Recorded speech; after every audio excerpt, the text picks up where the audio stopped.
મિત્રો, આ ગુજ્જુભાઈ ગિરીશ કુમારને લીધે ગુજરાત પ્રખ્યાત છે એ વાત જુદી છે, પણ આ વર્ષે આપણા ગુજરાતે ગિનેસ બુક ઓફ વર્લ્ડ રેકોર્ડમાં કેટલા વિષયોમાં સ્થાન મેળવ્યું એની તમને ખબર છે?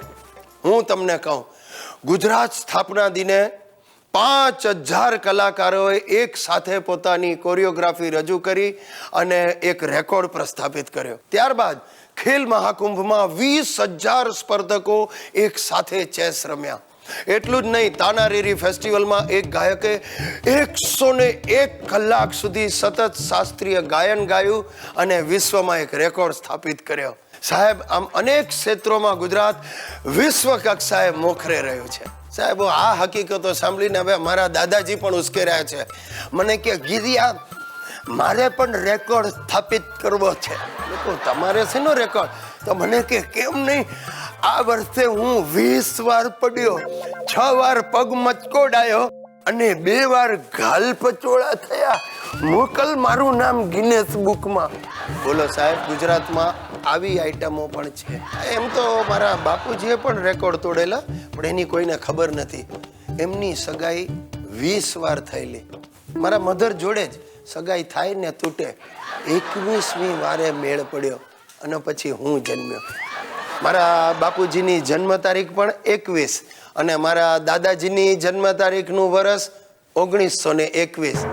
મને લાગે છે એમની મૃત્યુ તિથિ પણ 2021માં જ આવશે. એમની તંદુરસ્તી જોતા હજી બીજા 10 વર્ષ તો આમ રમતા રમતા ખેંચી કાઢશે.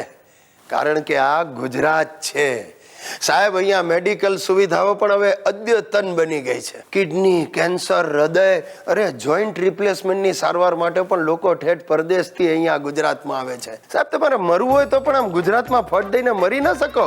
ટ્રાય કરી જોજો, તરત ફાટ દઈને 108 પહોંચી જશે. અરે મરવા પડેલાને પણ એવી સારવાર મળે કે આમ ધડ દઈને બેઠો થઈ જાય. તો બોલો સાહેબ, જય જય ગરવી ગુજરાત. ફ્રેન્ડ્સ, ऊपर वाले के यहाँ देर है अंधेર નહીં હૈ. આજે હું બહુ ખુશ છું.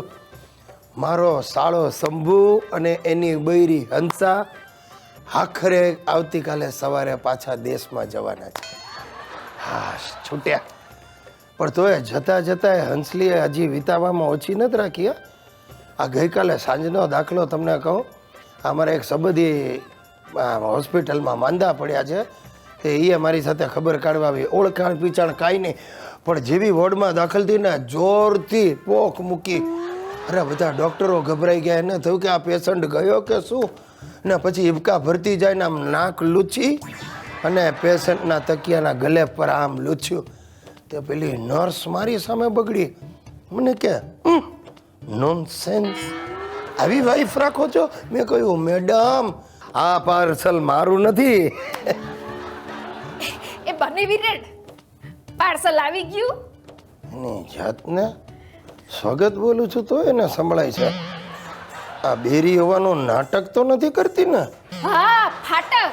આ નવરંગપુરા ફાટક છે ને, ત્યાંથી જ કાજુ કતરીનું પાર્સલ મંગાવીશ. કાજુ કતરીનો પાર્સલ? હા, આ વતનમાં જઈએ તે ખાલી હાથે થોડું ગોથવાય. આપણા હગાવાલા હોય એ બધાને સ્વીટ તો ઈટાડવી પડે કે નહીં? ઈટાડવી પડે સ્વીટ? તમારા પૈસે ઈટાડવાની છે? મેમ, મારે ત્યાં બાબો આવવાનો છે કે ગામમાં કાજુ કતરા વેચવા તમારે? અરે પૈસાની કાંઈ કિંમત છે કે નહીં? પૈસા પૈસા પૈસા કરો બનેવીલાલ. પૈસા તો અમારી પાસે છે, ક્રેડિટ કાર્ડ અમારી પાસે છે. આ તો ઘેર ભૂલી ગયા એટલે. બાકી છે ને ગામ આખાને 5 સ્ટાર હોટલમાં જમાડીએ ને એટલી તાકાત છે અમારી. હવે 5 સ્ટારની પૂછડી, આ તારા ક્રેડિટ કાર્ડને શું ઘરમાં મડાવીને રાખ્યું છે? તે વાપરને પણ કોઈ દિવસ. અને તું શું 5 સ્ટારમાં જમાડવાનો? આ રસ્તાની કિટલી પર અડધી ચા પીવડાવે તોય ઘણું. એ બને વિરેડ, ડોન્ટ ધમકાવિંગ my husband. I am last lady to સાંભળિંગ ધીસ. હવે શાંતિ રાખો હંસા ગૌરી. આ કાલે જવાના છે ને એટલે મારે બબાલ કરવી નથી. બાકી હમણાં મોઢું ખોલીશ ને તો ભારે પડી જશે. ભારે પડશે? મને ભારે પડશે? અરે ભારે તમને પડશે બનેવીલાલ. પૈસા તમારે મારી પાસે લેવાના છે. તો શું કરીશ તું? શું કરીશ? નથી દેતા. જાઓ લ્યો. હે હા એ ઝાડની ડાળીઓ તોડી નાખજો. બસ મને હતું જ.